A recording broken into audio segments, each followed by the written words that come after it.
ప్రియాంక మోహన్ గారు ఇప్పుడు కొత్తగా యాక్ట్ చేస్తున్న మూవీ ఓజీ. అయితే ప్రియాంక మోహన్ గారు ఈ ఓజీ మూవీకి ముందు లాస్ట్ యాక్ట్ చేసిన మూవీ సరిపోదా శనివారం. అయితే సరిపోదా శనివారం మూవీ ఈ మధ్య రిలీజ్ అయ్యి మంచి హిట్ అయింది. అయితే సరిపోదా శనివారం మూవీతో ప్రియాంక మోహన్ గారికి ఒక మంచి హిట్ వచ్చింది. అయితే ప్రియాంక మోహన్ గారు సరిపోదా శనివారం మూవీ రిలీజ్ తర్వాత కాస్త టైం గ్యాప్ తీసుకొని ఇప్పుడు మళ్ళీ ఈ ఓజీ మూవీలో యాక్ట్ చేస్తున్నారు ప్రియాంక మోహన్ గారు. చూడాలి ప్రియాంక మోహన్ గారికి ఈ ఓజీ మూవీతో కూడా ఇంకొక మంచి హిట్ తనకి వస్తుందా లేదా అనేది మనం ఈ ఓజీ మూవీ రిలీజ్ అయ్యాక చూడాలి. అలానే ఈ ఓజీ మూవీలో అనసూయ భరద్వాజ్ గారు కూడా యాక్ట్ చేస్తున్నారు. అయితే అనసూయ భరద్వాజ్ గారు ఈ ఓజీ మూవీకి ముందు లాస్ట్ యాక్ట్ చేసిన మూవీ పుష్ప 2. అయితే ఈ పుష్ప 2 మూవీ ఈ మధ్య రిలీజ్ అయ్యి మంచి హిట్ అయింది.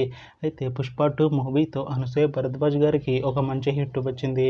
అయితే అనసూయ భరద్వాజ్ గారు పుష్ప 2 మూవీ రిలీజ్ తర్వాత కాస్త టైం గ్యాప్ తీసుకొని ఇప్పుడు మళ్ళీ ఈ ఓజీ మూవీలో యాక్ట్ చేస్తున్నారు అనసూయ భరద్వాజ్ గారు.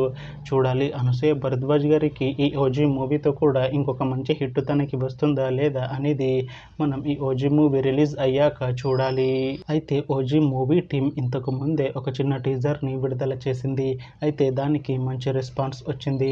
అయితే ఓజీ మూవీ టీం మాత్రం చాలా కాన్ఫిడెంట్గా ఉన్నారు. ఈ మూవీ చాలా పెద్ద హిట్ అవుతుంది అంటున్నారు. అయితే ఓజీ మూవీ టీం ప్రస్తుతం షూటింగ్లో బిజీగా ఉన్నారు.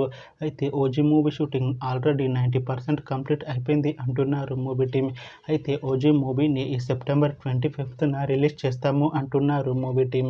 చూడాలి ఓజీ మూవీ రిలీజ్ అయ్యాక మంచి హిట్ అవుతుందా లేదా అనేది మనం ఈ ఓజీ మూవీ రిలీజ్ అయ్యాక చూడాలి. Thanks for watching this video friends. మీకు ఈ వీడియో నచ్చితే ఈ వీడియోని లైక్ చేయండి. ఇంకా ఇలాంటి మూవీ అప్డేట్స్ కోసం ఈ ఛానల్ని సబ్స్క్రైబ్ చేసుకోండి.